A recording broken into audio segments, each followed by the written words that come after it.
Well, hey everybody, this is Pastor Brandon once again with the weekly update. This past week, we looked at the second of three great works that Jesus did as recorded in the Gospel of Luke, chapter 8. If you recall, the first great work that Jesus did in this chapter was calming the storm. While Jesus and his disciples set sail over the Sea of Galilee, a storm rolled in, and this storm was so big it was basically a hurricane bearing down on them in the middle of the night. The disciples were fearing for their life when they go to wake Jesus, who, yes, was sleeping. He was so calm that he wakes up, he tells the storm, "Hush, be still," and it is still. Showing that first great work, Jesus' authority over nature.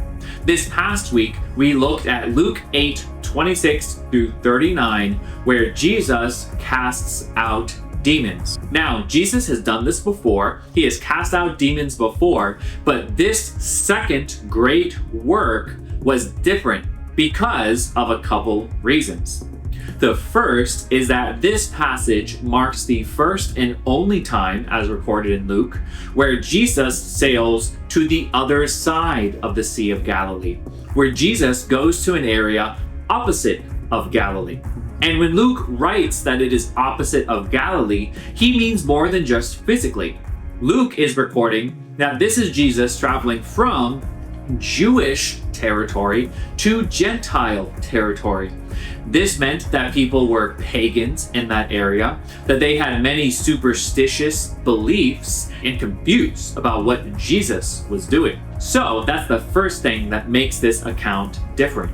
The second is the sheer power and number of these demons. When Jesus encounters this demon-possessed man who has been afflicted for a long time, afflicted so viciously that he broke the chains that he was bound in, Jesus asks this man's name, and the demon answers, Legion, for he had been possessed by many demons. Now, legion is a term that is the highest unit of the Roman military.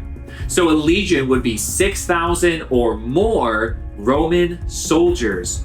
This may have been an exaggeration for the demons. However, it is meant to underscore that there were many demons possessing this poor soul. And so these demons plead with Jesus not to send them into the abyss. And this is very ironic because the abyss, as it's known, would be the final prison that Satan and the demons are imprisoned in before ultimately being cast into the lake of fire to suffer for all eternity. And so the demons right away see Jesus and know his identity. They ask him not to send them into the abyss, and they call him, "You are Jesus, Son of the Most High God."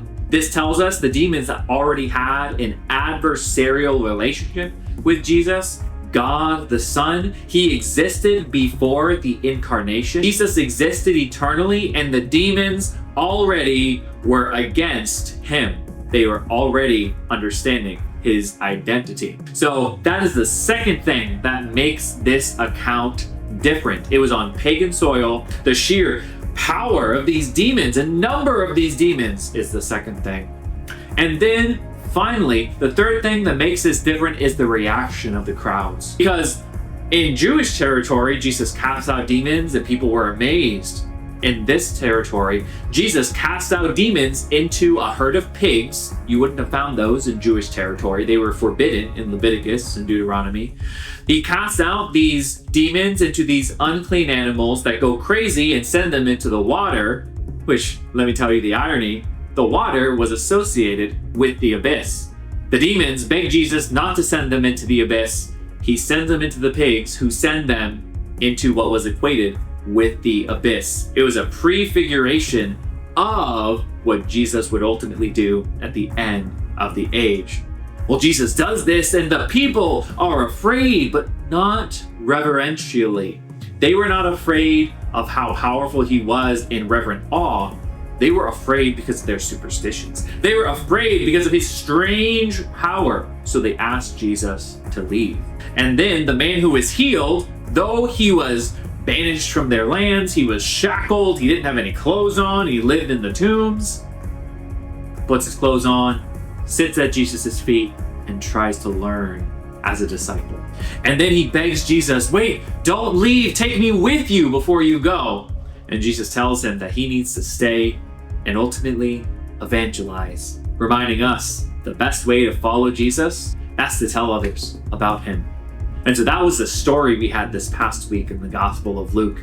Very encouraging to us of how powerful Jesus is. One of the important things we can know in this passage is that demons, though they possess this man, demons cannot possess a Christian. Why? Because Christ has all power and authority given to him, because Christ is God. God is the Holy Spirit, and the Holy Spirit indwells in all of us. If we have the Holy Spirit, there is no room or potential for demon possession. Though demons can afflict us with certain things, they cannot possess us. So be confirmed Christian that you cannot be demon possessed if you have the Holy Spirit inside of you. And I encourage you, draw nearer to God and serve him and evangelize, serving Jesus. Just like the man who was demon possessed was healed and set free did. That's what I have for you. This coming Sunday, I will not be preaching. We have Minister Chris Fernandez preaching. I'm going to be there. But he's preaching in the Gospel of Luke, the next passage where Jesus shows the third great work, his power over death, healing Jairus' daughter. I pray that you could make it and encourage him and be there with the body of believers.